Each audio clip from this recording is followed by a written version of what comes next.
जय श्री कृष्णा और राधे राधे। आपका मेरे चैनल गोयल अनीशा क्रिएशंस में स्वागत है। व्रत त्योहारों की श्रृंखला में आज मैं आपके लिए ऋषि पंचमी की व्रत कथा लेकर आई हूँ।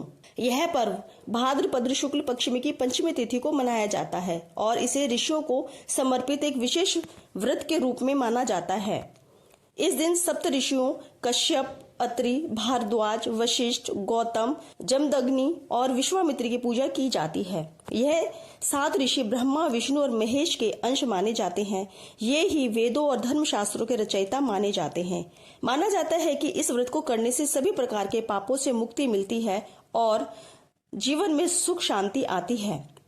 धार्मिक मान्यताओं के अनुसार महिलाओं की माहवारी के दौरान अनजाने में हुई धार्मिक गलतियों और उससे मिलने वाले दोषों से रक्षा करने के लिए यह व्रत महत्वपूर्ण माना जाता है।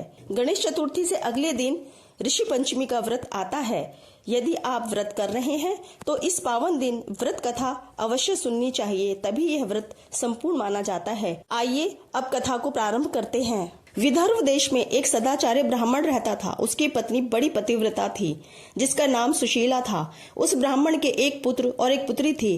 विवाह योग्य होने पर उसने समान कुलशील वर के साथ कन्या का विवाह कर दिया। कुछ दिनों के बाद वह विधवा हो गई। दुखी ब्राह्मण दंपति कन्या से गंगा तट पर कुटिया बनाकर रहने लगे। एक दिन ब्राह्मण कन्या सो रही थी कि उसके शरीर कीड़ों से भर गया। कन्या ने सारी बात माँ से कही।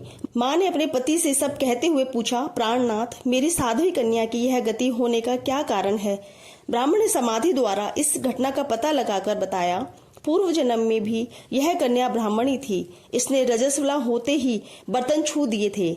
इस जन्म में भी इसने लोगों की देखा देखी ऋषि पंचमी का व्रत नहीं किया, इसलिए इसके शरीर में कीड़े पड़े हैं। धर्मशास्त्रों की मान्यता है कि रजस्वला स्त्री पहले दिन चांडालिनी, दूसरे दिन ब्रह्मघातिनी तथा तीसरे दिन धोबिन के समान अपवित्र होती है।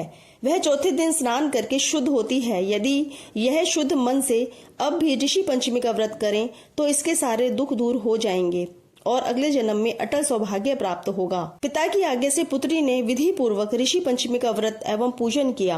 व्रत के प्रभाव से वह सारे दुखों से मुक्त हो गई। अगले जन्म में उसे अटल सौभाग्य सहित अक्षय सुखों का भोग मिला। इस प्रकार से ऋषि पंचमी की कथा संपूर्ण होती है।